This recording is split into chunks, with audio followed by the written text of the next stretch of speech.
Bonjour, je vous retrouve ici pour vous présenter une nouvelle création. C'est une création qui concerne la première fois à la mer de ma fille. Je vous ai préparé le tutoriel, il sera en une partie. Je vous ai filmé la structure, c'est-à-dire comment réaliser un album avec une reliure cousue, comme ceci. Donc c'est un album qui n'est pas fait pour mettre beaucoup de relief. Il est surtout utilisable, je pense, si les papiers sont très beaux. Si vous êtes plutôt de style clean and simple, par exemple, ou que vous êtes en transition entre le scrap européen et le scrap américain, j'ai envie de vous dire. C'est aussi un album qui est là pour laisser beaucoup de place à l'écriture, pas seulement aux photos. D'où l'appellation carnet de voyage. En l'occurrence, moi, c'est une seule journée, puisque c'est la première fois à la mer de ma fille. Donc, j'ai réalisé cet album avec la collection L'Aventure au Soleil des Jolies Créations.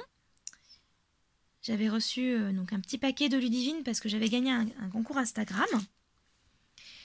Donc, j'ai utilisé sur les 7 papiers qu'il y avait, j'ai utilisé 6 papiers et une demi-feuille.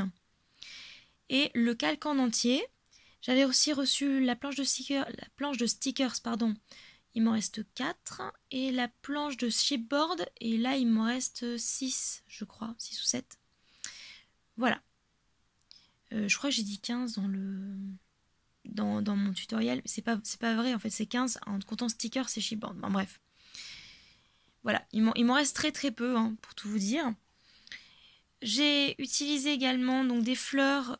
Je crois que c'est Hobby Fun, donc c'est 5 fleurs, 5 feuilles aussi pour 3 €, un peu moins de 3 €. Ça, c'est de Artemio. Donc pareil, je vous montre comment le mettre. Je crois que c'est d'Action, ce sont des angles d'Action. Et ici, pareil d'Action, vous avez un tissu autocollant. Donc là, l'idée, c'était de vous montrer un petit peu comment réaliser cette reliure. On peut également suspendre des charmes. Alors moi, au départ, je voulais faire ça. Et puis, je trouve que finalement, ça a pas mal de charme comme ça. Sans mauvais jeu de mots, hein, évidemment. J'ai rajouté des stickers derrière, hein, parce que c'est toujours important de décorer derrière. Mais il faut qu'on fasse attention aussi au fait que ça frotte beaucoup sur le support en dessous. Donc, on ne peut pas mettre non plus n'importe quoi derrière. C'est relié avec un petit ruban. Alors, c'est un ruban. C'est un... Comment dire ? J'ai acheté ça sur la boutique de Maria, F-Déco. C'est pas vraiment un ruban. Attendez, excusez-moi, j'avais fait un double nœud. Bref, c'est pas vraiment un ruban, vous voyez, c'est du tissu.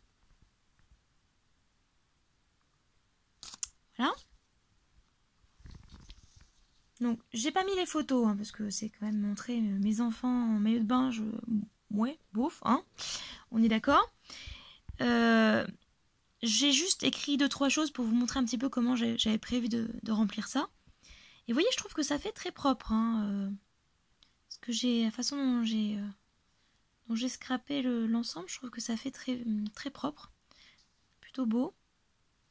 Donc, je vous ai filmé tout ça. Vous voyez qu'il y a une alternance de calque et de feuilles. Donc, j'ai prévu la place pour mater les photos. Évidemment, vous voyez qu'il y a plusieurs éléments. On alterne le calque et puis les papiers décor. Parfois, je mate et puis en fait, finalement, je colle une étiquette à côté. Parmi les papiers, il y a des étiquettes de Project Life, hein, pour ceux qui sont intéressés.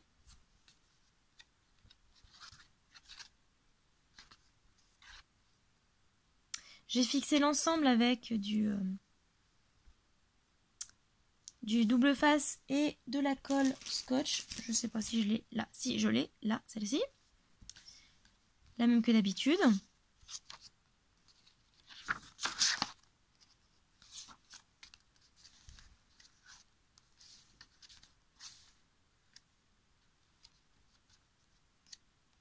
Voilà.